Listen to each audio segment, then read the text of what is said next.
Shalom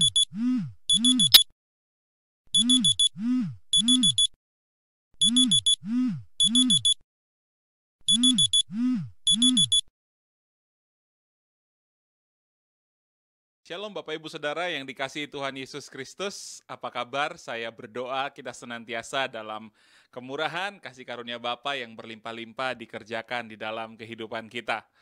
Yohanes 8 ayatnya yang ke-32 di sana dikatakan, dan kamu akan mengetahui kebenaran, dan kebenaran itu akan memerdekakan kamu. Yesus pernah berkata kepada murid-muridnya, kamu akan mengetahui kebenaran dan kebenaran itu akan memerdekakan kamu. Sekali lagi, kebenaran itu akan memerdekakan kamu. Banyak orang saat ini hari-hari ini terbelenggu. Terbelenggu bukan dengan sesuatu yang fisik, tapi terbelenggu bukan dengan rantai, tetapi terbelenggu dengan pemahaman-pemahaman. Terbelenggu dengan fakta-fakta, terbelenggu dengan kenyataan-kenyataan yang terjadi di sekeliling kita. Namun Yesus datang, Injil datang, kabar baik datang kepada saudara menyampaikan bahwa kamu akan dimerdekakan. Kamu mengetahui kebenaran, kebenaran itu akan memerdekakan kamu. Kabar baiknya adalah kasih karunia dan kebenaran itu datang oleh Tuhan Yesus Kristus. Yesus juga berkata, akulah jalan dan kebenaran dan hidup. Tidak seorang pun dapat sampai kepada Bapa, tidak ada seorang pun dapat datang kepada Bapa jika tidak melalui Yesus. Artinya, kebenaran Tuhan Yesus Kristuslah yang memerdekakan kita. Dan ketika Yesus memerdekakan kita, kita akan benar-benar menjadi orang-orang merdeka. Benar-benar merdeka. Selamat datang dalam program Law of Liberty, hukum yang memerdekakan.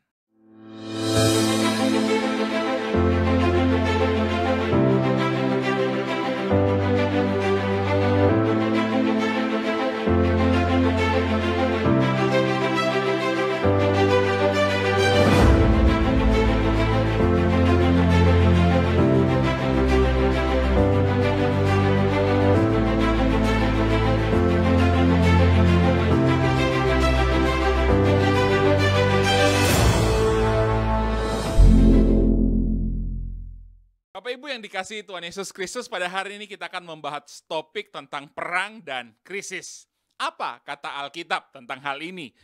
Matius pasalnya yang ke-24 ayatnya yang ke-6 dan 7 di sana dikatakan demikian. Kamu akan mendengar deru perang atau kabar-kabar tentang perang. Namun berawas-awaslah, jangan kamu gelisah. Semuanya itu harus terjadi. Tetapi itu belum kesudahannya. Ayat yang ke-7, sebab bangsa akan bangkit melawan bangsa, dan kerajaan melawan kerajaan. Akan ada kelaparan dan gempa bumi di berbagai tempat. Yesus pernah berkata, memberikan pesan kepada murid-muridnya tentang hari-hari terakhir, menjelang kesudahan zaman. Apa yang dikatakan bahwa kamu akan mendengar kabar-kabar, ya kan? Kabar-kabar tentang perang. Deru perang, peperangan akan banyak terjadi. Bangsa melawan bangsa, kerajaan melawan kerajaan. Bahkan juga bukan cuma deru perang, akan terjadi kelaparan, terjadi krisis, terjadi bencana alam. Dan saya mau berkata kepada saudara, itu harus terjadi, kata firman Tuhan. Itu harus terjadi. Namun jika kita mencermati ayat itu, ada dua hal yang akan menguatkan kita. Untuk kita yang harus mungkin hidup di masa-masa di mana perang mungkin terjadi, kelaparan terjadi, bencana alam dan krisis bisa terjadi dalam kehidupan kita. Ada dua hal. Yang pertama, Yesus berkata, berawas-awaslah, jangan gelisah. Artinya adalah kita tidak bisa menghalangi ketika itu harus terjadi. Kita tidak bisa menghalangi kenyataan, fakta bahwa perang akan terjadi, bencana terjadi, krisis terjadi. Namun lebih penting daripada itu, Yesus berkata, jangan sampai kamu menjadi gelisah. Jangan sampai kita menjadi takut, jangan sampai kita menjadi khawatir. Namun bagaimana caranya supaya kita tidak gelisah? Ini perang loh. Ini krisis loh, ini bencana loh, gak gampang. Pak mungkin ngomongnya gampang aja bahwa jangan gelisah, jangan takut. Tapi kalau itu sudah terjadi di sekeliling kita, fakta sudah terjadi ya, seperti yang hari-hari ini kita dengar terjadi peperangan di belahan bumi yang lain. Itu pasti akan membuat kita takut, panik, gelisah. Hei Bapak Ibu Saudara yang dikasihi Tuhan Yesus Kristus, tidak ingatkah saudara 2 tahun atau 2,5 tahun yang lalu ketika awal-awal pandemi ini terjadi? Sama, semua orang takut, panik, gelisah. Berpikir bahwa bagaimana kalau virus COVID-19 itu masuk Indonesia, masuk di Surabaya, masuk di kota kita, masuk dalam rumah kita. Kita menjadi takut, tetapi kita bisa menjadi khawatir. Tetapi kalau saudara masih mendengarkan siaran pada hari ini, itu bukti bahwa apa yang kau khawatirkan, apa yang kau takutkan tidak terjadi. Kenapa? Karena ada kekuatan dari Tuhan. Karena Tuhan akan menolong, menopang saudara. Sama juga yang akan terjadi meskipun perang krisis terjadi sekeliling kita. Percayalah, kekuatan yang sama dari Tuhan itu akan memampukan kita dapat melewati masa-masa sulit tersebut. Gelisah adalah cara iblis untuk menjatuhkan mental kita. Cara iblis untuk menekan kita. Karena kalau kita memiliki mental yang jatuh, kalau mental kita jatuh, kita akan kehilangan semangat, kehilangan kepercayaan diri. Itulah yang akan membuat keadaan kita menjadi semakin terpuruk. Itu sebabnya Rasul Petrus pernah berkata, iblis itu seperti singa yang mengaum-ngaum, mencari orang yang dapat ditelannya. Iblis itu mengaum-ngaum cuma untuk apa? Menjatuhkan mental saudara, menjatuhkan kepercayaan diri saudara, menjatuhkan semangat saudara dan saya. Tetapi Yesus berkata, jangan engkau gelisah. Kita tidak perlu gelisah karena Yesus telah mengalahkan iblis 2000 tahun yang lalu. Jika iblis masih berusaha membuat kita gelisah, maka ingatlah bahwa Yesus telah mengalahkannya. Terimalah tubuh, darah, minyak zaitun. Itu bukti kasih Bapa, itu bukti kemenangan Yesus Kristus atas pekerjaan iblis. Dan Yesus juga berkata bahwa jangan takut, jangan gentar, jangan gelisah hatimu. Karena Yesus telah mengalahkan dunia. Katakan amin.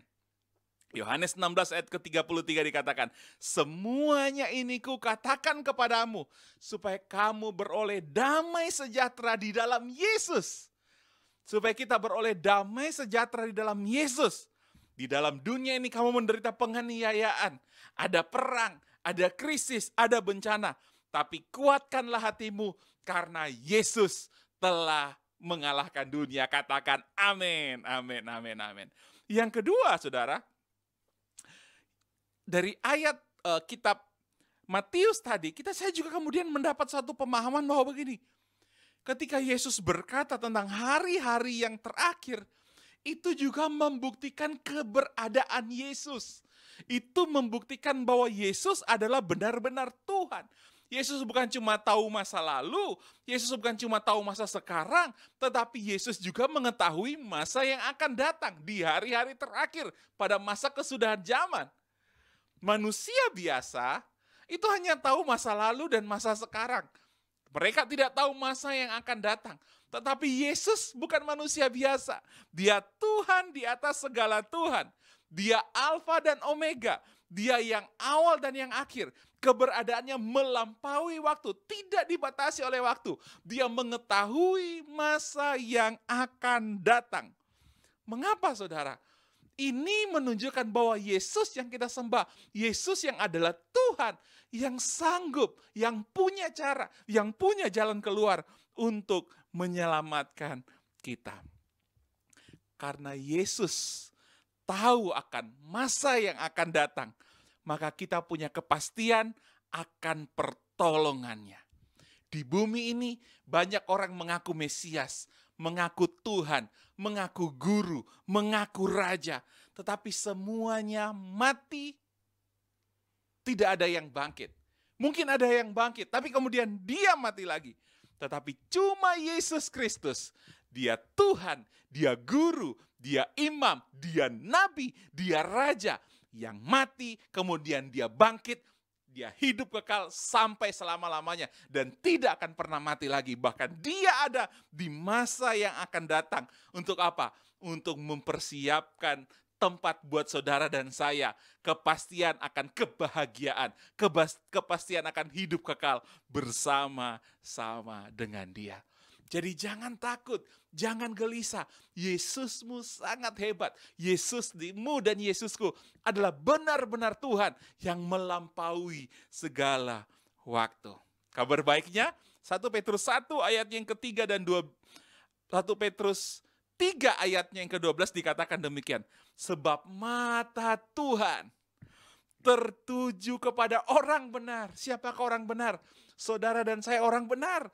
Dibenarkan bukan karena perbuatan, tapi dibenarkan karena kasih karunia oleh penebusan, oleh pengampunan yang Yesus kerjakan. Sebab mata Tuhan tertuju pada orang benar dan telinganya apa? Terbuka bagi permohonan mereka.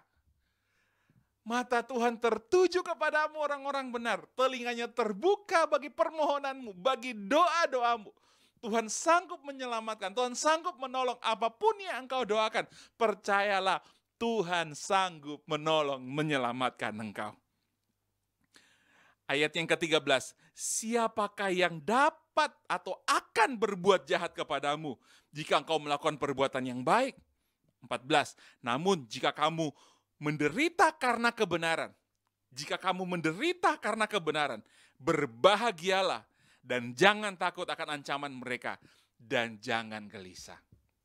Jangan takut, jangan gelisah. Karena kenapa? Karena Yesus mendengarkan permohonanmu.